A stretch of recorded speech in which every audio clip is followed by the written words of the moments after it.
The revolutionaries under the great revolutionary Ho Chi Minh. You got to understand revolutionary warfare. You got to understand that whatever you do, wherever you are a soldier for the liberation of your people. You are a warrior for the liberation of your people. If you're a preacher in the church, you must be a revolutionary preacher. If you sing in the choir, you must be a revolutionary who sings in the choir. Whatever you do, you got to be a revolutionary. Wake us up. If you're an artist, your art must reflect the revolution. That's right. If you're a musician, your music must reflect the revolution. If you write movies, then your movies must move and motivate a movement. If you're a rapper, you must be a revolutionary rapper, and you must drop liberation lyrics that will pick your people up. That's right. Don't just be a nigga who wants to be an Italian.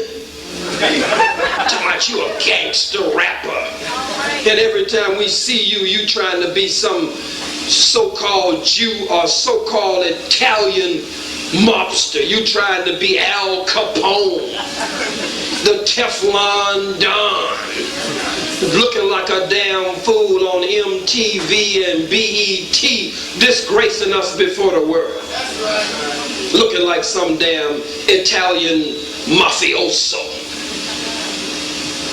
This is madness.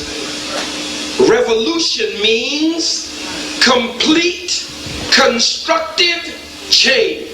The Bible puts it this way: as it was in the beginning, so shall it be in the ending.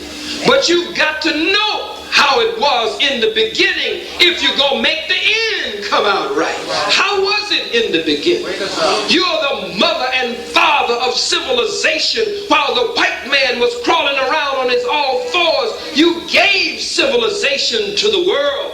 And so you are the great people of righteousness and morality and righteous conduct for the planet Earth. And if the earth and the world is ever to be straight again, then the black man and black woman, the people of God himself, must return to divine law, God's law, black law. Accept your own and be your beautiful, godly, righteous black self again.